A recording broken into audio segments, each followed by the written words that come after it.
Right, let's try and get through this super quick. Unlike some of the other talks, I'm not really here to talk to you about work that I've done. This is more a description of some of the work that has been in Xen Client XT, and OpenXT for a long time. Part of the it's still in OpenXT. We would like to move our implementation of it into upstream Xen, and part of that is communicating why we want this thing, why we built this thing, what the point of it is, what's different about it. And because we've had to have this conversation with many people many times, we kind of came to the conclusion that a name would be useful for this concept. So that's what I'm going to try and introduce you today, is the name for this thing, which I'm about to describe, being HMX, Hypervisor-Mediated Data Exchange. I'll give you some of the background motivation for it, rather than a deep dive on our particular implementation. So I should introduce myself. I'm a software engineer. I work on OpenXT. I'm a contributor to each of the sponsoring projects for the event, the Open Embedded, Xen Project, and OpenXT.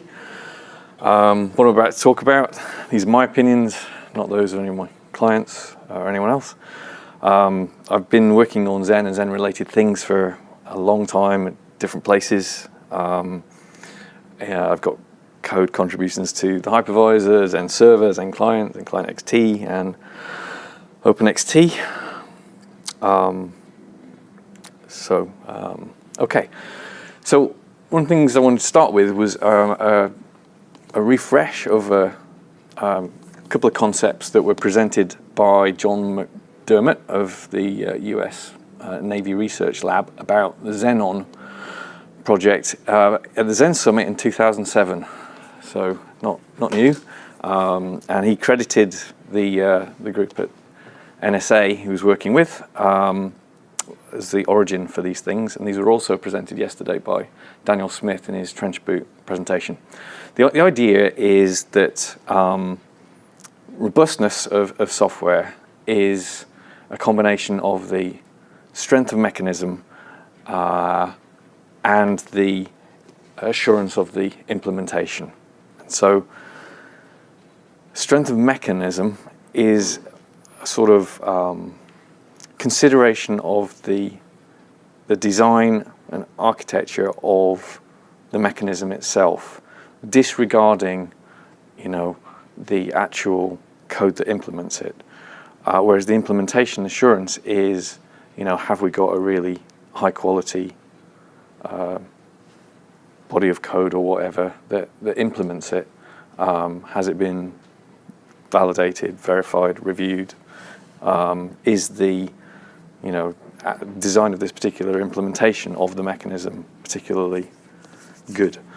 And so the observation of these things being distinct and different is the point that was made in the Xenon slide, is that it is pointless to build a high assurance implementation of a low strength feature.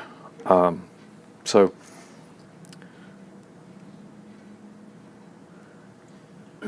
the Xen Project Direction in 2018, Lars's slides kind of touched on this yesterday, but what we're seeing is more involvement in the Xen project from environments outside of the cloud, the automotive, IoT, the Starlab use case of putting it on large or vehicular systems. There's a general interest in deploying the Xen hypervisor in security, safety, and mixed criticality systems, which is fantastic, because the kind of requirements you get with those systems actually align very well with OpenXT's interest in the things that you would do to support improving the security of a Xen-based system. So in these types of environments, it's important for those deployments to succeed. They're typically, life or high value things at stake. The software needs to be robust, and in order to be robust, going back to the previous slide, we need to provide strong separation mechanisms. And I'll touch on that in the upcoming slides. So there's a body of research in separation kernels, which is, the origins of this is in trying to understand the design of a secure system. And the argument behind the separation kernel concept is that you construct secure systems by designing them as a distributed system, whether or not it's actually distributed, but within a single thing. The idea being that you're able to separate concerns and reason about the components independently, validate them independently. And that gives you a more manageable way of approaching how do I make this end system robust. So anyway, a hypervisor is not a separation kernel, usually, because it has different focus. It typically aims to provide access to platform hardware, modern features to its guest VMs, rather than focusing strictly on strong isolation being the dominating requirement to the exclusion of all other considerations. So there is a difference if you look at, if somebody set out to write a separation kernel, it tends to look rather different than if they set out to write a hypervisor. But the safety, security, and mixed criticality use cases for Xen are motivating pursuit of the separation kernel properties. So this diagram here, which I've stolen from an earlier slide deck of mine, is an approximation of OpenXT's system architecture. You've got the Xen hypervisor, you've got a control domain, which is isolated from the user interface, which is isolated from the network device drivers. In this diagram, all of the red PCI devices are passed through to a single NDVN. That's the default configuration for OpenXT. It's not necessary. You can put them in separate device driver domains to isolate them. And this is the the OpenXT disaggregated system architecture. So going back to the interest in these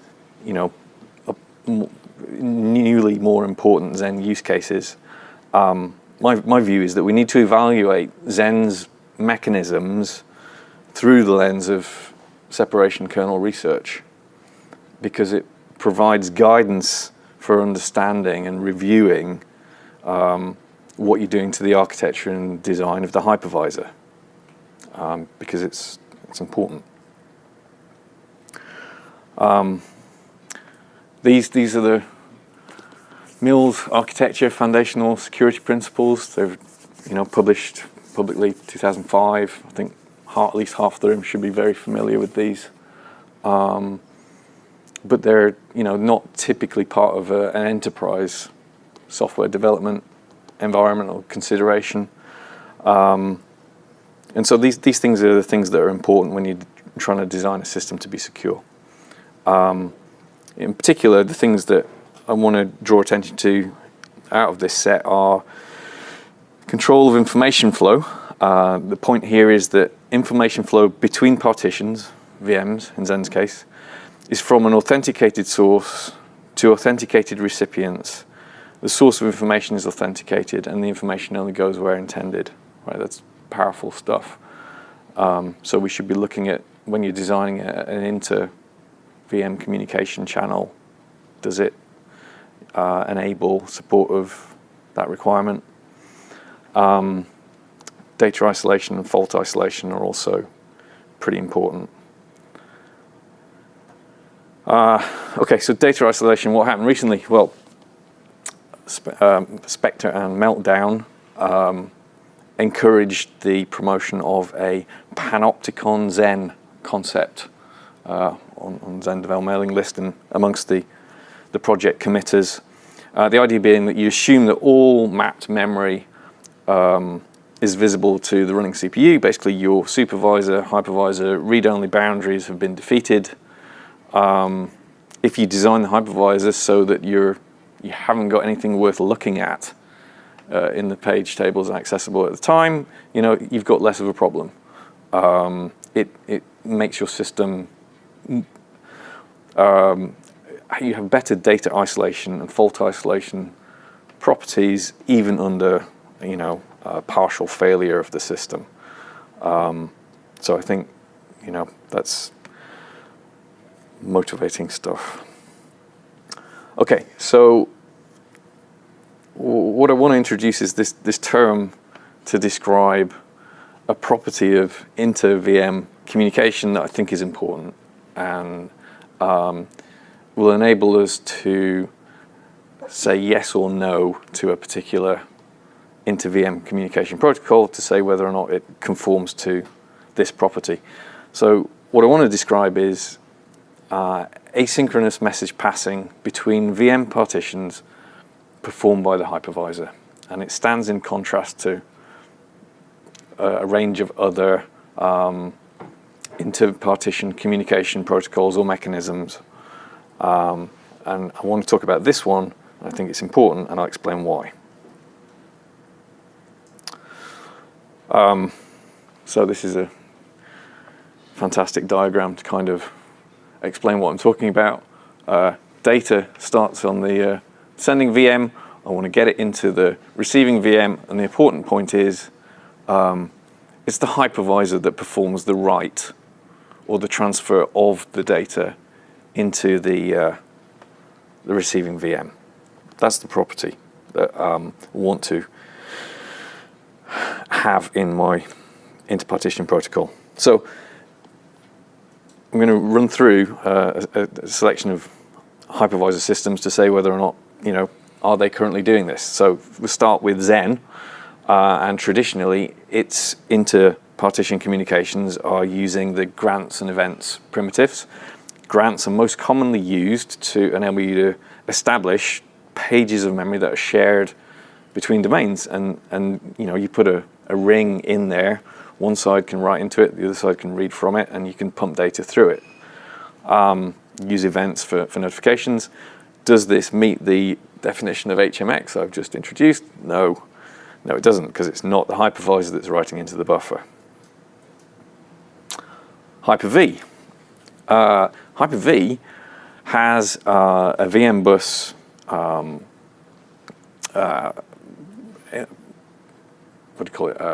primitive for posting messages.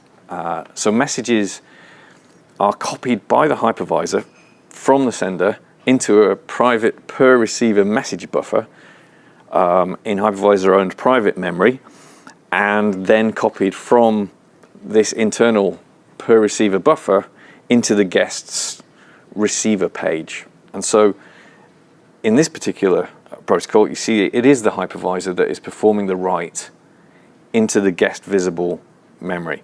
And so this qualifies for our definition of HMX. And this has been present for a long time. It was in public slide material in 2006. The corollary to this is that Microsoft does not appear to want people to actually use this for communication between peer VMs, which is odd. I think it's intended, allowed from the root VM to the child, but not necessarily between peers. So there's people who've tried to get it to work, and there's just not the support statement to say yes, this will continue to work if you do this. Maybe that will change. SEL4, people bring up this as an option in an alternative to Xen for certain deployment environments. It's a microkernel, so it doesn't buffer any IPC data in the kernel address space, so its microkernel isn't going to be doing the copying into the recipient address space for you, so consequently, no, it wouldn't qualify as HMX. Linux KVM uses VirtIO. VirtIO rings are, again, established shared memory regions between a front end and a back end. So the sender gets to write into the destination buffer. It's not the hypervisor doing it, so no, not HMX. Also, VirtIO, the way that it passes memory descriptors from back end to front end, requires that the domain emulating a device actually has memory mapping privilege over the front end domain. So you don't have the isolation properties between those domains that you would like to have anyway. And then the last one is Xen in OpenXT. We have a inter-partition implementation called V4V, which is HMX compliant. So I'll talk about that. So V4V was built originally for Xen Client as a means of, part of the motivation for it is we didn't want to use or require a networking stack in the communicating guest VMs. You get to avoid all of your TCP/IP state machine. So it's much simpler if you know that you're communicating locally to have just a local communication channel. But didn't want to use the network front end and back end, so implemented this pretty simple mechanism, but the semantics of it enable you to layer a compatibility layer, so it basically looks like you're working with sockets. It also has a nice interface for mapping onto the Windows I/O primitives. So it was good for having network-like communication between Windows and Linux, or Linux and Linux VMs on the platform that you had more confidence in, because it wasn't talking over the network or any of that network code, and it was performant. So it actually fits with something Ian mentioned in his Bromium talk this morning, in that those guys use hypervisor data copies in their hypervisor, and it's, it came up from the same common source of the Xen client implementation.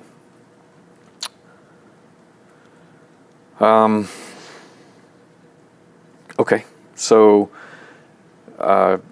presented this slide at the Xen Summit 2 years ago, describing the benefits and motivations for the V4V transport. I didn't want to dig into the description of the V4V implementation too much. That it's going to be submitted to XenDevel with public documentation and for review. So if you're interested, I can certainly point you to that as that goes out. And our upstream target for V4V being hopefully submitted, introduced, will be Xen 4.12, hopefully later this year, if all goes well with the review. And I think I've sped through, but that's pretty much what I wanted to cover. Does anybody have questions? Good. So you were saying that you wanted to have hypervisor-mediated exchanges. Can you give an example of an attack that would stop versus just having a thread? So one of the things that it enables is it enables the hypervisor to police the communication between the guests, right? So in OpenXT, we have a firewall that stops a guest being able to communicate with another guest via V4V on a particular port. So it also enables, if you wanted to interpose, if the hypervisor wanted to punt these requests to a inspection VM, introspection VM, you could put that on that path, and the protocol allows you to do that, right? The sending side doesn't perceive any difference, and the receiving side doesn't perceive any difference. It gives the platform the opportunity to do that.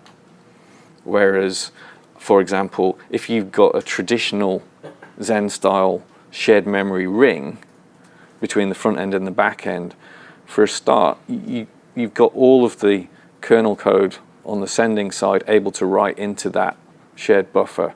You could have a device driver, sitting there exfiltrating data across that shared memory, and you wouldn't necessarily know.